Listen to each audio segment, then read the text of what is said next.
हजुर हामी सबैको लागि खुसीको खबर। हुनलाई त यो मन्दिर नयाँ भनेर त म भन्दिनँ। हजुर हामी सबैको प्रमुख गन्तव्य चारधाम मन्दिर नेपालमै बनेको छ। यो नेपाल सत्ययुगको सत्यवती, त्रेतायुगको तपोवन, द्वापर युगको मुक्ति सोपान र कलियुगको नेपाल नामले प्रचलित छ। यो पवित्र स्थान विश्वमै एकमात्र वैदिक सनातन हिन्दू राष्ट्र आफैमा पनि तीर्थस्थल हो।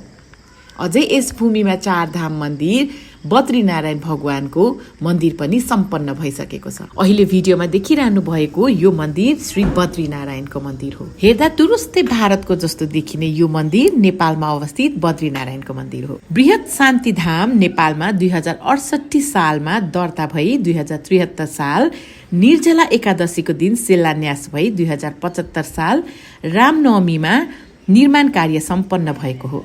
2075 साल वैशाख 5 गते श्री बद्रीनारायण भगवानको प्राण प्रतिष्ठा एवं रथ यात्रा बुढा नीलकण्ठदेखि शान्तिधाम नेपालसम्म विशाल रथ यात्रा सम्पन्न भएको थियो। यो मन्दिर कहाँबाट जाने जस्तो लागेको छ हजुरहरूलाई भन्नुहुन्छ भने बालाजु बाइपास चोकबाट नेपालटार, शेषमती, जरङखु, भेरीगोठ, काभ्रेस्थली हुँदै पुग्न सकिन्छ।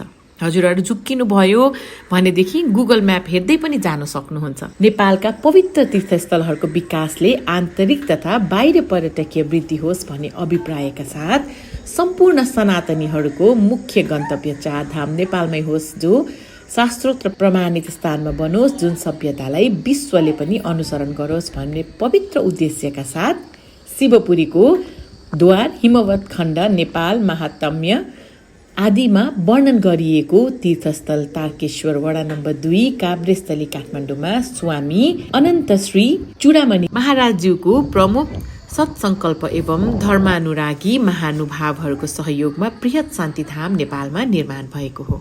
हजुरहरू पनि एकपटक बद्रीनारायण मन्दिरको दर्शन गर्न जान सक्नुहुन्छ। आजको यो भिडियो कस्तो लाग्यो कमेन्टमा बताइदिनुहोस् होला। हजुरहरूको दिन निकै शुभ रहोस् र श्री बद्रीनारायण भगवानले हजुर हामी सबैको रक्षा गर्नुहोस्।